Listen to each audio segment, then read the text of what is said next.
تعال احكي لكم حكايه شقه الخمايل. اهلا بيكم في تسليم جديد من شركه تسويق. زي ما عودناكم بنوريكم شغلنا في كل مكان. النهارده هنا في كومباوند الخمايل. شقه الخمايل دي شقه استاذ محمد. كان استاذ محمد في حد قبلنا كان شغال، وكنا منزلين الشقه على الصفحه قبل كده، والحمد لله جه الاستاذ محمد قال لنا تعالوا كملوا شغل. بعد طبعا عمليه السيراميك، ما كان مرحله السيراميك كانت عدت، جينا عملنا بقيه شغل الشقه. زي ما حضراتكم شايفين عملنا الديكورات بشكل جميل وشيك هنا في الجزء ده. بديل الخشب والفوم بورد او الجي بورد بالشكل ده. في كمان الاستريبات مع مرايه التاتش. كل الحاجات دي من الحاجات المهمه اللي ركزنا عليها واحنا بنعمل الديكور. كمان عندنا السقف كان معمول جبسون بورد. فكينا الجبسون بورد وبدانا نصممه من الاول عشان ما كانش فيه ماجنتيك تراك. وكمان عملنا فتحنا اسبوتات منع التوهج. دي من الحاجات الشيك الجميله. ومنع للتوهج يعني انت وانت بتبص على الكهرباء او بتبص على الاسبوت، عينك مش بتتضايق لان الاسبوت بيبقى غاطس في الشاسيه بتاعه. كمان هنا يونت التلفزيون عملناها بشكل جميل وشيك، بشكل ديكوري يتناسب مع الشقه مع الجبورد بالشكل ده. وكمان عملنا هنا في الجنب ده عملنا طبعا الفيوتك بشكل جميل شيك، والاباليك. والاباليك طبعا من الحاجات اللي كانت جميله ومنظمه في الشقه. كمان عملنا مفاتيح الكهرباء وعملنا الانتركم من تحت زي ما حضراتكم شايفين في الجزء ده. وبدانا نشتغل على بقيه حاجات الشقه زي ما حضراتكم شايفين. عملنا هنا برضو ماجنتيك تراك في الجزء ده، هنا زي صاله توزيع كده وفرشناها واشتغلنا في تفاصيل. هنا من ضمن التفاصيل اللي موجوده هنا كمان كانت المفاتيح الساس نوفو، من الحاجات الجميله جدا اللي بتدي شياكه وديكور.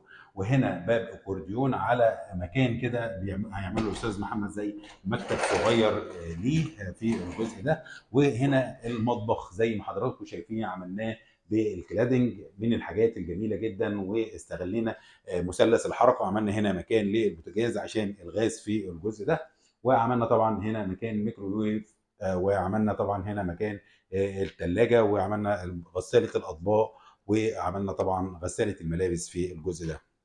من الحاجات اللي بتميز المطبخ ده ان كل حاجه منظمه. هنا وحدات التخزين كتير جدا، هنا مكان للخضار وهنا وحدات تخزين في كل مكان. قدرنا نعمل فيها استغلال لكل مساحه موجوده في المطبخ. عندنا هنا السله الزيت في الجزء ده. وعملنا حتى في الزوايا قدرنا نستغل ان الزوايا الادراج بتاعتها تبقى واخده زاويه في الجزء ده. يعني انت بتفتح الدرج ده وبعد كده تفتح الدرج الثاني. وهنا كمان حطينا الفرن في الجزء ده عشان خاطر وصلات الغاز تبقى هنا وصلتين، واصله للبلت ان في الجزء ده وواصله للفرن بالشياكه والجمال ده. عملنا شفاط هوت في الجزء ده. وعملنا طبعا شفاط السقف في الجزء ده. من الحاجات المهمه اللي ركزنا عليها في الديكور هنا. من الحاجات الجميله كمان اللي موجوده في الشقه دي الحمامات. الحمام هنا وانتم عارفين ان احنا بنهتم بشياكه الحمامات. طبعا زي ما حضراتكم شايفين هنا مكان لكابينه الشاور مع خلاط الدفن بالشياكه والجمال ده، مع شفاط في السقف برضو وسبوتات منع للتوهج والليد بروفايل للمرايه واليونت. والقاعده المعلقه صندوق الدفن بالخرنق الاسود ده شكله جميل جدا. وطبعا هنا ما عملناش سخانات فوريه، وعملنا سخان في الجزء ده مع طبعا كل التفاصيل اللي موجوده، الاكسسوارات بالشكل ده شكلها جميل يتناسب مع الديكور اللي موجود جوه الحمام. كمان عندنا هنا غرف النوم. عندنا هنا غرفه البنوته بالشكل ده عملنا فيها شكل طبعا بديكور. وطبعا عملنا ليد ماجنتيك بجزء بسيط هنا ادى شياكه للغرفه، مع طبعا ورق الحائط في الجزء ده شكله جميل جدا ومنسق. عندنا غرفه تاني هنا طبعا اشتغلنا هنا غرفه الولد وعملنا فيها طبعا 2 ابليك مع القطيفه في بالشياكه والجمال ده. واستغلينا كمان ان احنا نقدر نعمل فيها طبعا سبوتات منع للتوهج برضو وليد بروفايل وليد ماجنتيك.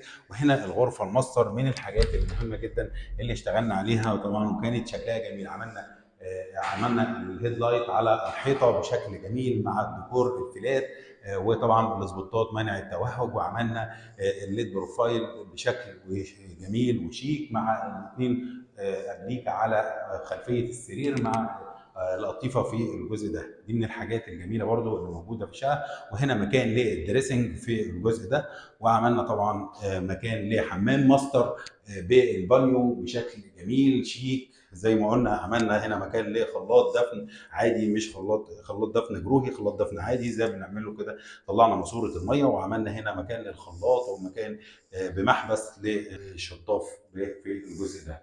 من الحاجات الجميله اللي احنا اشتغلنا عليها برضو هنا كان اليونت بالمرايه، شكلها جميل جدا مع القعده الاسبوتات.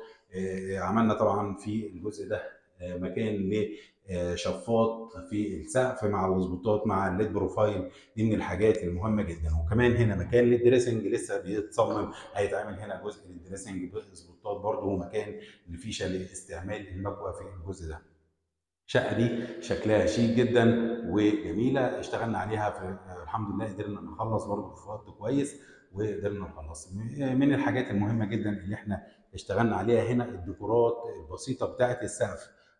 والسيراميك طبعا جينا لقيناه معمول اللي هو 60 في متر و20. اشتغلنا على حاجات وتفاصيل فيه وقدرنا نطلعه بشكل جميل برضه وشيك.